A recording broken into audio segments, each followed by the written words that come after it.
You're listening to Masters Decoded podcast series. I'm your host and the chief decoder, Anis Merchant. Through this podcast, I bring in guests who are successful in a different walk of life to decode and map out their careers and journeys with the hope that we gain all our learnings.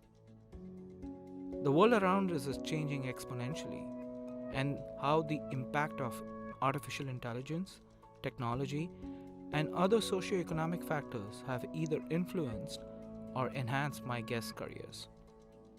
My next guest on today's episode is Angad Singh Gandhi. Angad is currently a brand ambassador for Glenfiddich, a world-renowned and premium whiskey and liquor brand. Angad, who used to be a banker, stumbled into his ambassadorship for Glenfiddich by chance. But when the offer came about, he couldn't refuse. He traveled to the distillery in Dufftown, Scotland, and met with like-minded people who taught him so much he couldn't believe the dearth of knowledge to be had. But what struck with him in particular was that Glenfiddich is one of the world's last family distilleries, and that alone immersed him even more in the emotive side of the brand. The brand ambassador name is entirely deceptive, and I would not want to spoil the fun. So without much further ado, let me get on with it. Hi Angad, welcome to Masters Decoded podcast series. Hi, Anis, how are you? Pretty good, how about you? Fantastic. Just getting used to the situations here, but very excited to do this with you today. I hope you're holding a cup of glass of whiskey while we're having this conversation today. That's actually what people actually think about me whenever they talk to me, that are you drinking whiskey all the time? But to be honest with you, it's quite early in the day. Okay. It's 2 o'clock here, so I'm just getting started with some tea. But I think I'll have some whiskey added to my tea now, as you have brought it up. Okay, sounds good. So, talking about whiskeys, I'm sure people will be wondering whiskey and podcasts. There may be some linkage. So, uh, for benefit of the listeners, you want to give a little bit background about what you currently do. Sure. So currently, I'm the brand ambassador for Glenfiddich. Glenfiddich is the single malt brand that we all know. Uh, for a liquor industry, it's very different. The role of a brand ambassador is not as fancy as the Bollywood superstars endorsing your brand. It's more of an advisor, educator on the brand. So more of a product guy who the company needs to have to promote the product and make people understand what the product and the category exactly is. So most of my job involves around going to meet consumers from different phases of life across the subcontinent and talking to them about what Glenfiddich and single malt is, and also training bartenders and hoteliers, uh, again from different markets, on how, what, when of single malts. Could be as simple as whiskey pairing when I Okay. discuss with chefs, and could be what cocktails could be made with Glenfiddich when talk about bartenders. And the deep, insightful knowledge of how whiskey is exactly made is what I impart with them, what I share with them, because our distillery gives us, these virtual distillery tools, which we actually use to take people to distillery from the comfort of their own laptops. Nice. So, so that's what we've been doing in the lockdown. Like before this, we used to like go. I used to like travel probably 250, 280 days a year, going one town to the other, doing events, hosting master classes, Okay. talking to people in big forums. And now it's all moved to virtual reality. So probably on a Zoom call, I can attach about 200 people in one go and take them through a 2.5 hour educational learning fun session. So that's what we've been doing here. Apart from that, my job is basically I'm the face of the brand for India and the subcontinent, and quite interesting times, right? Yeah, I agree. And we'll talk more about how technology has either evolved or enabled your role at Glenfiddich. But Right. And talking about technology, you started your career as an Oracle technical consultant, and That's today right. being a brand ambassador, or as you rightly said, the product person for the whiskey. How did that all come about? Somebody who was a pure play technologist to being a product person in a simple language, but actually being a product person for a whiskey, where you're not literally creating whiskey. And it's been quite a journey to be honest. I mean, yes, I'm an IT engineer, back in the day, and I started my career in 2009 with Oracle Mm-hmm. in Pune. Okay. Uh, Worked there for some time, and I was quite convinced that IT is not my cup of tea. So Okay. enrolled for the MBA program after writing a CAT exam that we generally write in India, Mm-hmm. and went to IMT Ghaziabad. Finished my MBA from there in 2013, and started working for a bank, HSBC, and in a corporate banking role where I was the relationship manager, and I had to manage the relationship with HNIs, with corporates, and used to like take them out for drinks, uh, making sure that the market share, the wallet share of the bank is maximum, and things like that. And I Okay. was during that time when my entire passion towards whiskey as a part grow. But what actually enabled me for this was the two other passions of mine, which is theater and travel, which came to use in this role and never before. So I've been traveling since quite an early age. And while I was going to different places, what interested me was how people eat and drink, and what do they eat and drink, and how is it different from different countries. Hmm. And that came to use here. So the story goes like 2017. I met a few people from a company called Michael Page, Yep. and they invited me to come through uh, to probably chat with them over whiskey because they met me in a party and they were talking to me about whiskey in that party. Okay. And they were quite surprised to know about my knowledge and the energy that I presented that with. And then I came and started interviewing with them for about 4 to 5 months. I interviewed with them for this role because in the beginning, even I wasn't sure what a brand ambassador is like, right? Yep. Because for a layman, a brand ambassador is someone who is probably coming on the television endorsing the brand. But if you understand, my role is very different from that. Yeah. And interviewed with them for some time. And then 2017 is when I started my journey as the brand ambassador for Glenfiddich. Uh, I Hmm. actually thought that I knew a lot about whiskey before I started, Okay. and till I went to Scotland for the first time, and I was like, okay, whatever I've read in all the books is far, far, far from what I am actually going through right now and learning on the job at the distillery. Hmm. And since then, I've gone to the distillery, stayed there for about 8, 9 times. The company has been really supportive.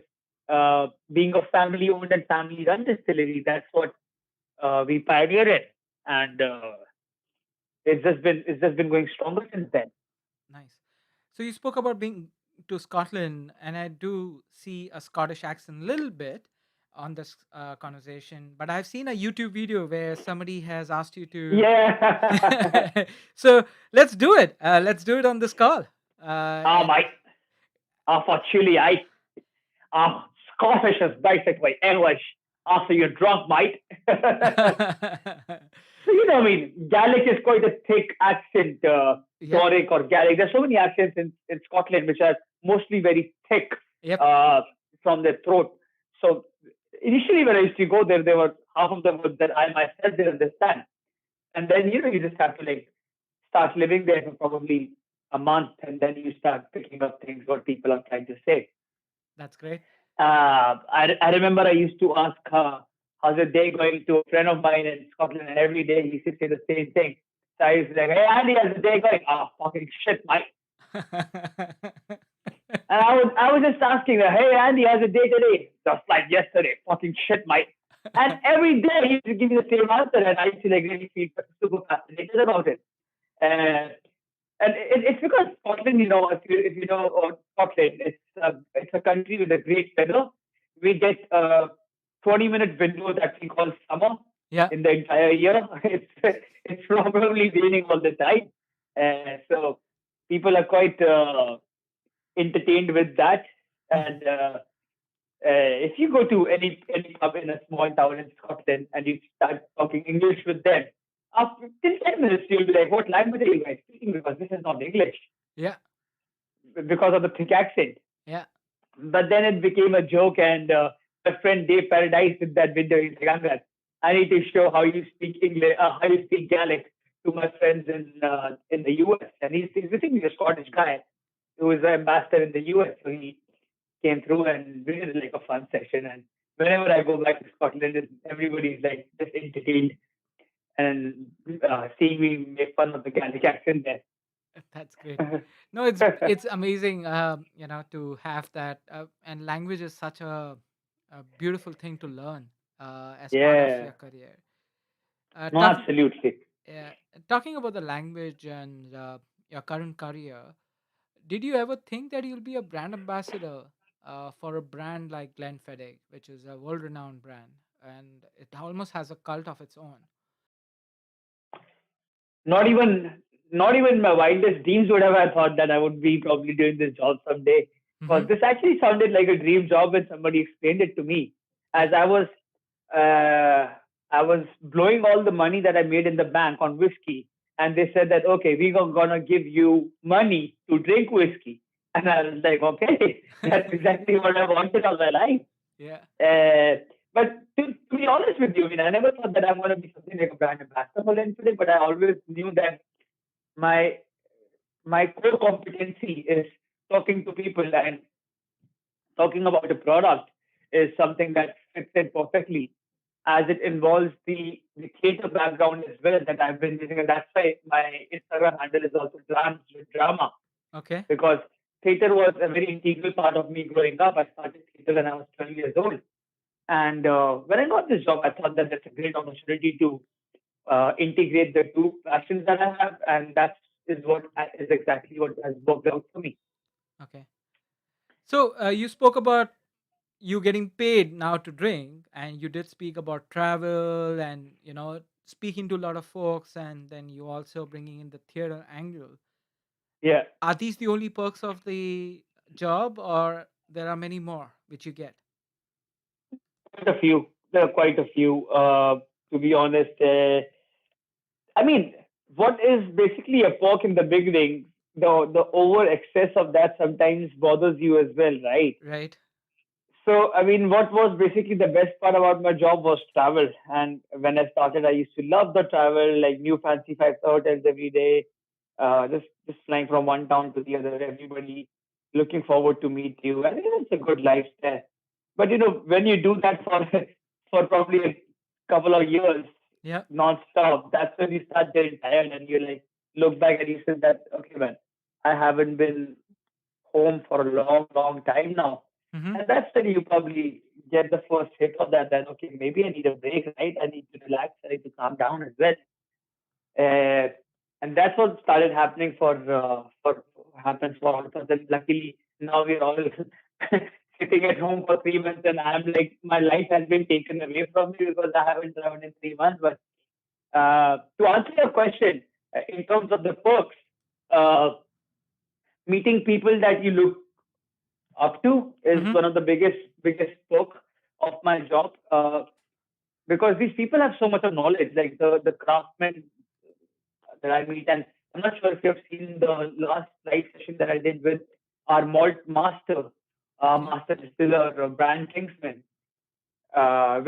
which is probably the biggest perk of my job that I can probably ask him to do a session or probably call him up for my queries if I have on any particular expression from Glenfiddich or any other expression.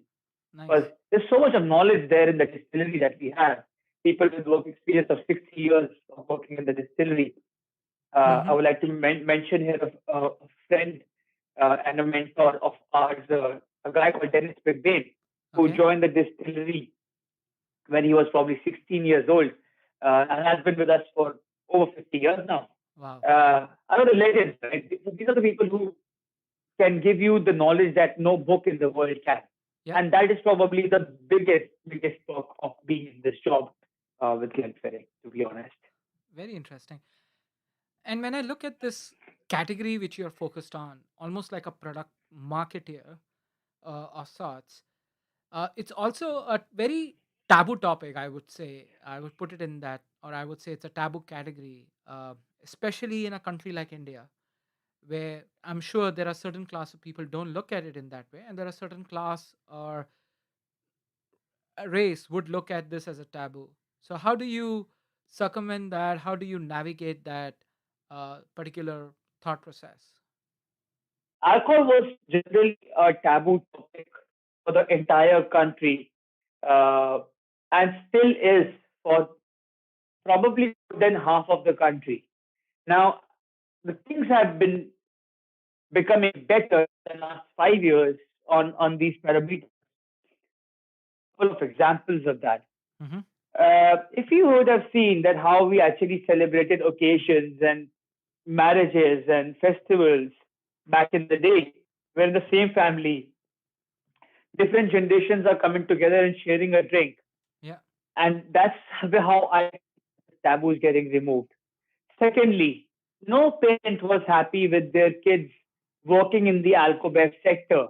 You know, Mm-hmm. uh, think about this. Life of a bartender of India is always so difficult because the full support and encouragement of work is something what he never gets and never got. Mm-hmm. But today, our bartenders are doing wonders across the world. Our bartenders are featured in magazines across the world, working in the best restaurants and bars of across the world. Asia's best 50 bars, three or four top of them are run by Indian bartenders. Nice. So Yeah. that's what tells us that we are as a nation coming out of that taboo and accepting the indulgence in spirits in a much positive way and with open arms, and we are becoming much more okay with it. So how did this happen? A lot of people have worked really, really hard for it. There have been individuals from the industries who started much before than me, because I came in a very, very uh, chilled out time. By this time is when things started moving to much more a regular pace, and the taboo was much down. But there have been these legends who've been working from last 20, 25 years, and that's what they have seen in terms of uh, the taboo of the alcohol industry. I have not seen, I've just heard stories and felt it the same. But a lot of people have worked really hard. And today, I finally feel honestly that we are getting away from the taboo as well. And Okay. we are coming out of it.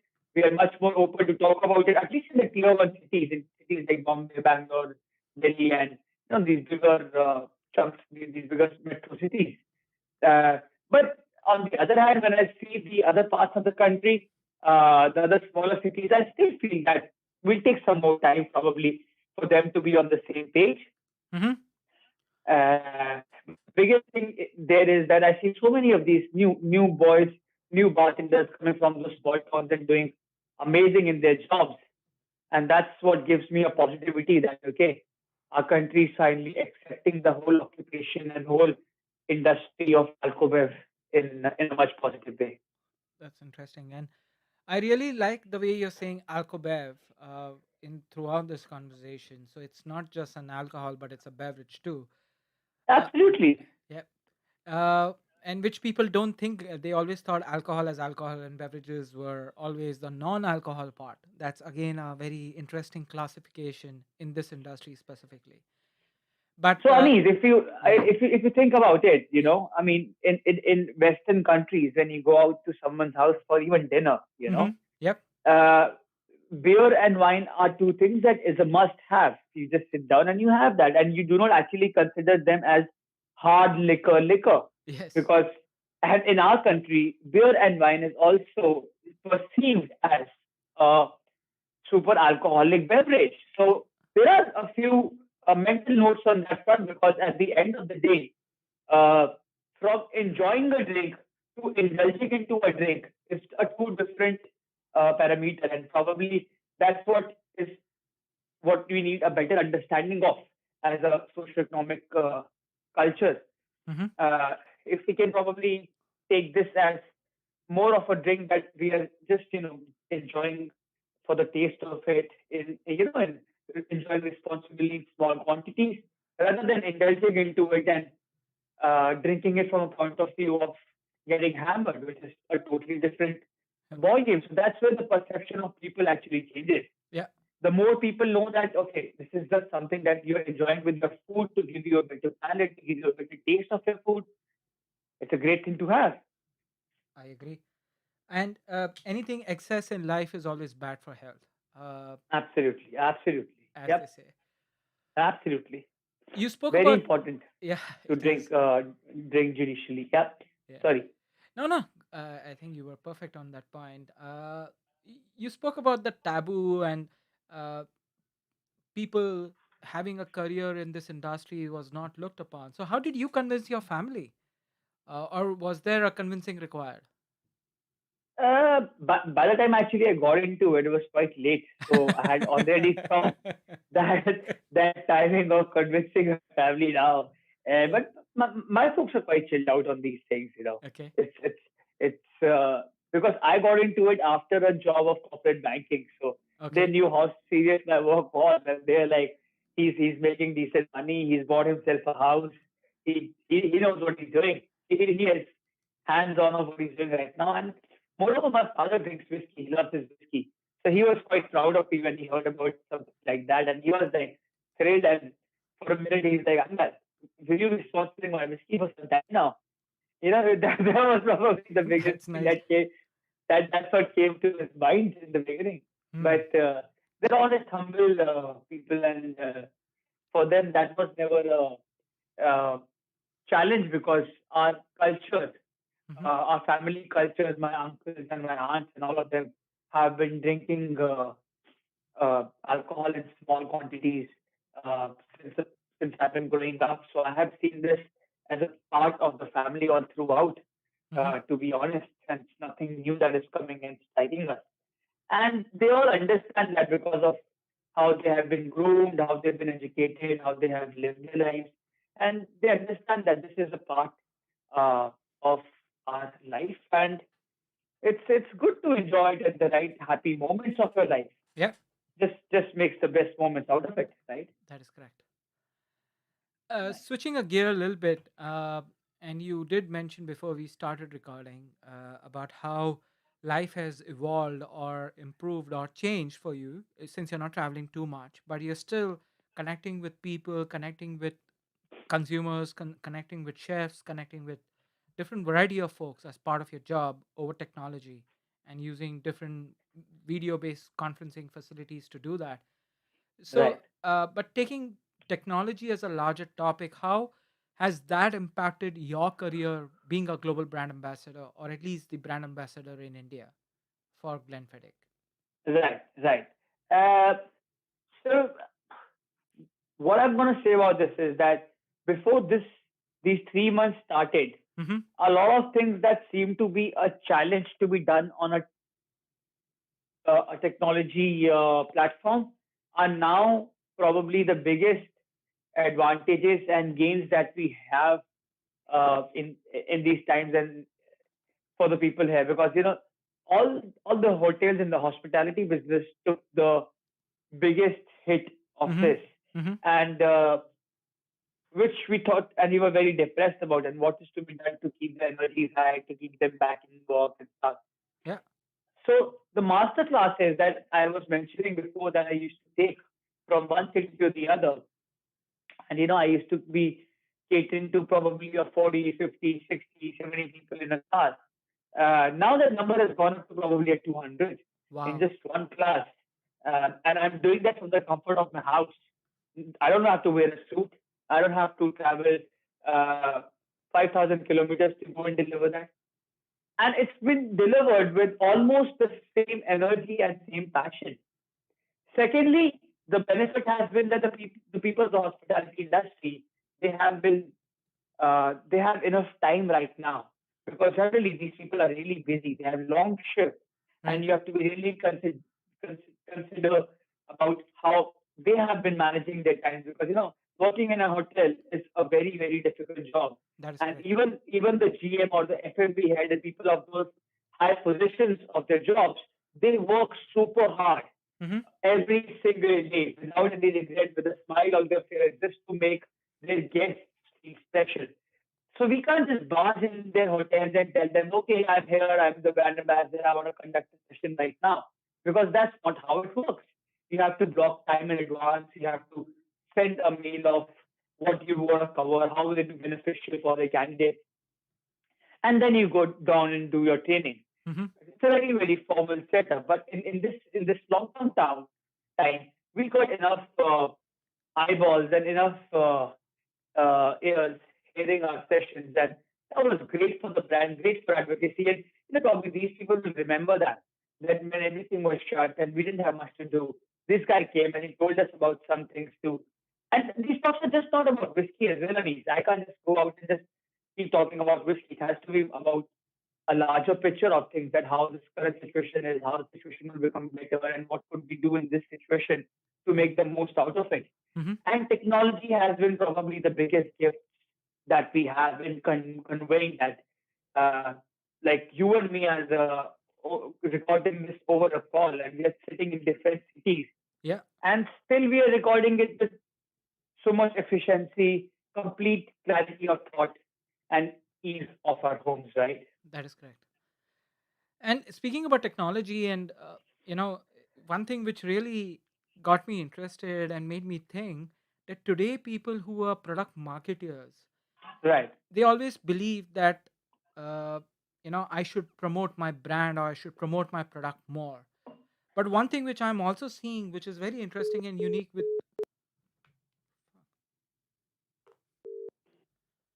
Hello. hey Angad, I think the technology question jinxed the technology, looks like. I think you said it too soon, right? Yeah, and to be honest, there are glitches like this all the time. I Oh mean, yes. I've been going live, and on one of my sessions with Mr. Uday Balaji, who is the whiskey advisor I was talking before. Yeah. Uh, my the internet wasn't working on both of our fronts, and it happens all the time. Hmm. And there's so many uh, viewers that you have, and you're such an interesting conversation, and it just breaks down. Yeah. But that's all right. I mean, it's technology. We can't like totally rely on it, and we just need to like get back to it and come back with same intensity or probably a better intensity. Yeah. So No, I'm still gonna be 100% pro technology, man. To be honest, yeah. definitely likewise. And going back to the question which I kind of left you with, and the call got disconnected. So talking about technology, and as I was talking about, when speak to a lot of product marketing folks, and I have few folks within my own organization which I work with. I do see a lot of product marketer thinking, oh, we should promote our brand. When I say brand, the product's brand, try to market the product more. But in a way, what you've also achieved and what you're doing is building your own brand. So it's almost as you build your own personal brand, your product's brand also improves, and if the product brands improve, your brand improves. So what's your perspective on that? 100%, man. 100%. As both of us know, alcohol is a dark market, and we can't just market it in your face kind of a marketing. We can't have bottle shots. There's certain regulations about this industry. Hmm. So it gives more of an advantage and probably area of working to people like me and making ourselves and brand, and then start promoting our brands with a vice versa as well. I think that's a very, very important part of a brand ambassador's profile, that you might be having some personality, Hmm. but what you have to make sure is that your brand personality goes hand in hand with your own personality, because that's how you will be relevant to the TG that you're catering, and that's what will make you stand out. And that's what's the most important part, because people know me as the brand ambassador of Glenfiddich first, and then as Angad Singh Gandhi. So I have to really respect that parameter of it when I do that, Nice. because the brand is very big at the end of the day, and I'm just small and regular brand ambassador at the end of the day. Hmm. So keeping those things in mind and embodying that, the style of the brand, the tone of the brand, the language of the brand, how does this brand does this thing is has to be in our day-to-day life, in our way how we talk to people, how we uh, how we are perceived in the external world. And I would say a bigger chunk of this comes to you when you actually spend your time at the distillery, as I was mentioning before to you, That's great. and you understand that these people who I'm working with right now are probably the biggest people I know in the whiskey industry. Hmm. Uh, they're legends, and they're still so down to earth, so humble, so good to talk to. They will explain you everything the way you just like. You'll be like, that's probably the best way they have put it. And with those things, you start making an own style of yours, and again, you have inspirations to have, but then you start making an own style, and uh, with time, like it's Mm-hmm. been about 3 years for me now. With time, you just keep on sharpening your own style and you just become perfect in that. But Okay. at the end of the day, to answer your question, yes, uh, I think it's the brand first and keeping yourself as second for us, and I'm sure for your friends who are are working on their brands as well on the digital platform. So that would probably be the most important aspect for me till I work for Glenfiddich, to make sure that it's more of Glenfiddich, and that's why I am here to Right. enable that part, right? So somebody who Yeah, joined this industry in the last 3 years, and today you right. are conducting a masterclass for Yeah, chefs, for people who are masters in their own genre. I had an opportunity to talk to JD. I don't know if you know him, Jaydeep Mukherjee, who runs Smokehouse Delhi. He's the right, custodian of the brand, and he was right, the one who actually started or gave India Indigo the Delhi. So I had a conversation with him, and it was beautiful. I could really, through that conversation, quickly know that he's a master of his own art, which right, is being a chef. Now, right. you being in the industry for 3 years, conducting a masterclass, and it's not just a masterclass about whiskey. As I understand it, and I've looked upon it, Absolutely, it's absolutely. about pairing, it's about food, and the flavor profile, all of that. Uh, Right. how did you do that in 3 years? So I mean, 3 years has just been me on the roll. That Okay, I've been just reading about it and passionate about it ever since. okay, Uh, Probably since I was in Pune in 2009, and I never thought that this is going to become a career someday. mm-hmm. But it's just like so many things that keep on building up, and fairly to say that it's more of the relevance that you bring on the table than the time spent in the industry. I feel, and just been lucky, Okay, honestly, as I was talking to you, that how this company has enabled me to go around and understand different nitty-gritties of this business, come back and talk to them, because at the end of the day, these are basic things that I'm talking about. I'm not right, talking about any rocket science here, but it's just the requirement currently. okay. You spoke I mean, about. I can go into details, like too much into details of whiskey making, like Mm-hmm. cut points and numbers and heights and stuff. But at least you need to understand one thing here, that people are coming to listen to you, and they're gonna take probably 4 or 5 things maximum away from their entire session. Yeah, So don't give them so much of knowledge that they can't handle. Give right. them jokes that they can repeat, and that can bring you advocacy, and they can make everybody laugh. Give them few touch points which are things that they don't know and they are new for them. Give Mm-hmm. them education and give them relevance to Mm-hmm. bring all of it together.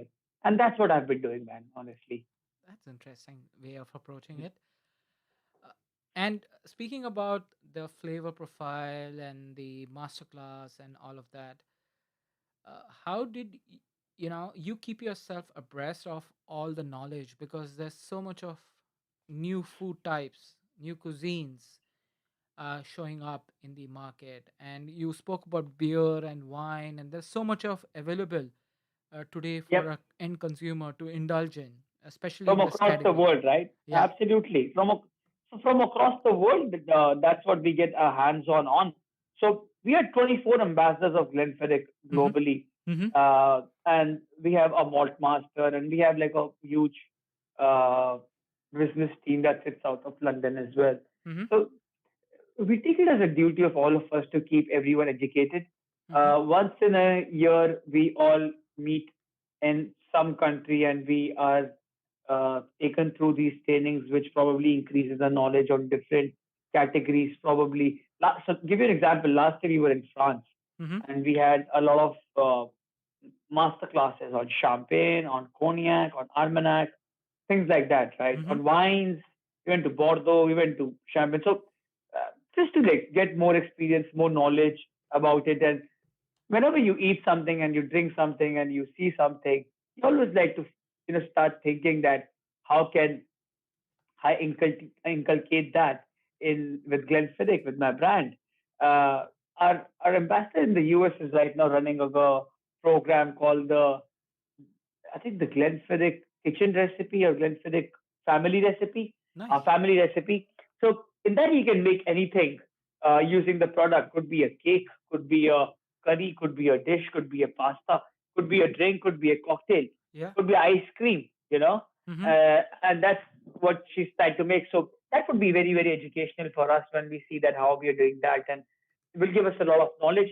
Apart from the internal knowledge, all the ambassadors also love reading about what's happening new so that they can just probably pick something up and talk to it, talk about it. And we have internal mentoring classes and just talking classes amongst each other as well. So to, to give you another example of this, last year I created a few elixirs Okay.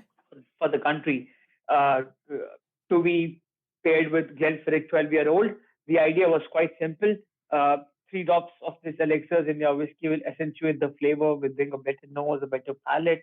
Nice. Uh, and this idea got like super successful across India. We got sold out in a lot of markets and a lot of bars. And they actually, it went global and everybody was quite inquisitive to know about it. So I took the kids there, spoke about it, shared it with everyone so that everyone probably, if wants to make it, can make it. And Mm-hmm. that's what happened before when I joined. Like I saw my peers, my senior brand ambassadors talking to me with, I mean, I would never hesitate asking a question to them about anything in life. Could be about whiskey, could be about travel, could be about just like how do you do this, man? Yeah. And they would try to help me out in whichever possible way. Like the live sessions that I'm conducting now, or the videos that I'm conducting now, or whatever I'm doing, I've always taken someone's inputs and inspiration on that to how to make it, how to improve, and how to go forward.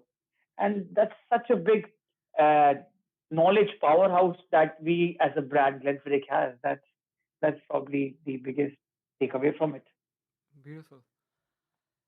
And talking about the role which you are in, so let's say if there's somebody who's looking to get into the role Right. and develop a career in this space, what would be your advice be? That's a tough one. And the first advice would be with people, man. It's Okay. the most important part of this job. You got to be a good listener. You got to be a good, smooth talker. Mm-hmm. And I mean, whiskey knowledge is what the companies will impart in you either ways. But just how you can communicate to the people and probably uh, be of any good to them is what you need to know. So drinking whiskey is Uh, important, I should ask. Drinking whiskey is really, really important because Okay. that's our job. Right. You need to have a natural passion for drinking whiskey. Okay. But a lot of us have that, Mm-hmm. right? There are a lot of people who actually have that, but that's not just it, because it's a balance. Yeah. It's actually a balance between a storyteller and a whiskey connoisseur. Mm-hmm. That's probably how I would put it. It's a balance between science and art. At the end of the day, Mm-hmm. both the aspects joined in. So one thing, if you're good with and you'll be a great ambassador with, is that you need to be good with people. Nice. Okay. That's a great advice, actually.